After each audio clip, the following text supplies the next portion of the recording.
Hello, micro stakes players and casual players frequently struggle with poker concepts, but also regular players frequently press a button without knowing the reason behind it. This is why in this video I'm going to present you some incentives so you understand why you decide to bet or check or call a certain hand. Stop mimicking a GTO solver without knowing the reason behind it. Let's get to some examples. I'll start with an easy example of flop c-betting so players of all levels can understand, but we'll see some check raising and some example in a 4-bet pot, which even most winning regulars will not know the reason for a certain place or aren't even doing these plays. But first, single raise pot, button against big blind, board is ace, king, 2, rainbow, and we hold king 5 of spades. What do we do with this hand? A couple of years ago, people were mostly range c-betting this board, so without really thinking much about it, they thought they have a range advantage and they pressed the 1/3 c-bet. And now you see, the solver doesn't like it. Why is the solver checking it back? Is it maybe that the solver just always likes to check back a second pair? Let's change the board a little bit. We see ace 7-2 rainbow, and now we have 7-5 of spades. We have second pair again. Well, we just saw that we are not range c-betting. At least the solver doesn't like it on the previous board. So why are we again checking back our second pair with the same kicker? We see the solver now likes to bet more frequently. What changed from the first board to the second board? The king became a 7 and we hold a 7. What's the difference between those second pair hands? It is that with our 7 here, there are overcards between the 7 and the ace. So if we c-bet our second pair now, we might deny some equity from our opponent. Our opponent may fold hands that could be ahead of our holding depending on the turn card. So he will fold overcards. This is one reason for us to c-bet this hand. It doesn't mean we always have to c-bet this, but at least there is a reason to c-bet this hand. See how our range on the right likes to use the small size and include hands like this.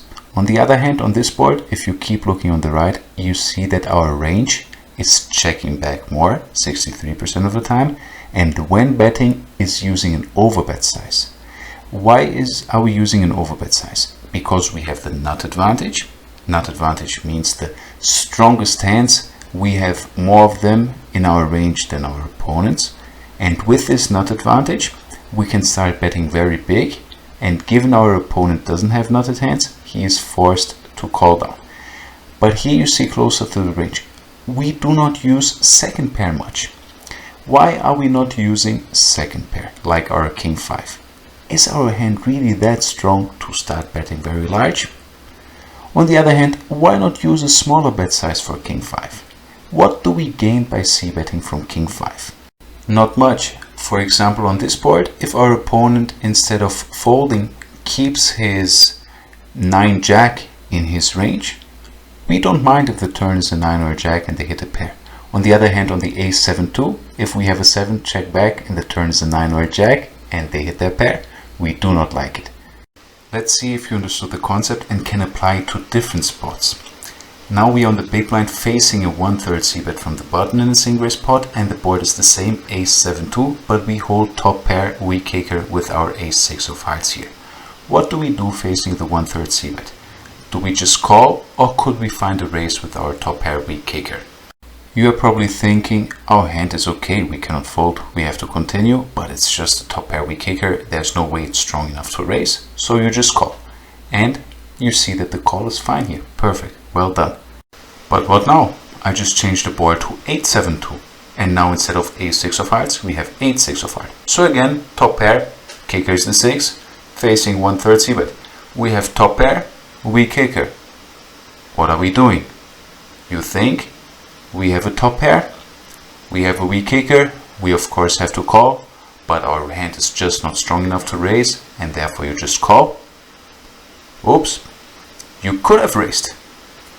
But you could also call. The call is not a problem, but the raise is also not a problem. Why was the raise a problem before? What are different between these boards? Again, we have a lower board, so there are overcards to the top pair. Previously there were no overcards to the ace, now there are overcards to the 8. So what are incentives to raise? When we raise, they may be folding some overcards.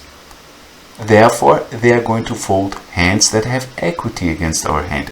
Have a look at how it affects our overall strategy. On the right, you see the strategy for our range on the A7-2 board, and you see that we are raising overall below 10% of the time, and mostly for a big size, so mostly for 10.9 big blinds. This is our raise size here. And we are not raising top pair weak kicker. However, on the other board, we are raising much more frequently. See how much more we raise with our range here, but also see how we are using the small raise size. Why are we using a small raise size?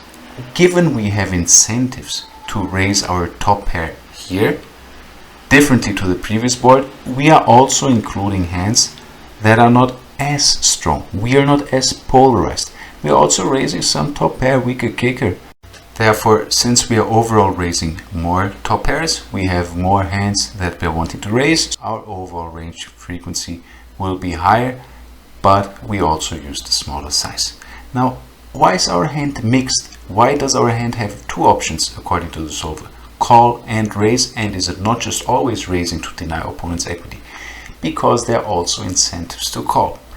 What do you think is going to happen if you raise all of your top pair after you just call with weaker hands and your opponent is barreling on the turn for a second bet and you don't have top pair? You're going to massively overfold and your opponent could print you by betting. So you see how understanding concepts and GTO also helps you to find the best exploitative strategy. If you know that your opponent is bluffing too much on the turn, is this a reason for you to be calling these hands more or raising these hands more? On the other hand, if you knew your opponent is folding more than he should against the check raise, should you include these hands more to the check raise? Or at least should you include more of your draws into the check raise that could be mixed between call and raise? All of these understanding concepts and GTO will help you apply the best exploitative strategy, be it in soft online games or even in live games. And now to some incentives in 4-bet pots, and I challenge you, regular player who are beating the games you're playing, to tell me if you already knew this. Here we are on the cutoff against the button. So button 3-bet, we 4-bet pre-flop, we hold pocket aces, board again 8-7-2 rainbow. What do we do with pocket aces? I have a video about 4-bet pot strategy, very simplified for everyone to understand and apply. You'd see that I recommend, when you don't have a better reason to do so, a 25% range c-bet. This is something many will do. They just go for it, 25% range c-bet here. And you see, the solver is absolutely okay with it. Good sizing, well done.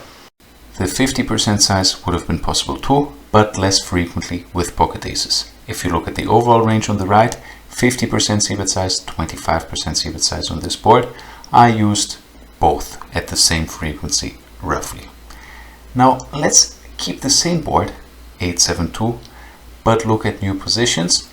Under the gun against a hijack, under the gun open raises, hijack 3-bets, under the gun 4-bets, hijack calls. We have pocket aces again. Same spot, out of position 4-bet, in position calls, same board, same holding. What is your strategy? The 25% c-bet range, I suppose. You go ahead and click on it, and you are surprised by the solver telling you that this size is not really used very much. You should have used 50% as your c-bet size. Same board as before, but now a clear preference for it with your hand. What about your range? You see also your range. When c-betting, it's not mixing between 25% and 50% c-bet size. It's basically only using the 50% c-bet size. What changed between under the gun and hijack compared to cutoff against the button? Please compare the in-position calling range. So the guy who called the 4-bet, on the left, it is the range hijack against under the gun. On the right, it is button against cutoff. Pay close attention to pocket kings, queens, and jacks. See how these are going to be called much more or pure with queens and jacks on the left. So in the tight positions, hijack against under the gun. But on the button, people against the 4-bet start jamming pocket jacks and do it much more frequently with the queens and kings. Therefore, when you are c-betting on the left, against the range on the left, you put pressure on these jacks and queens and even kings that are in our opponent's range with our pocket aces.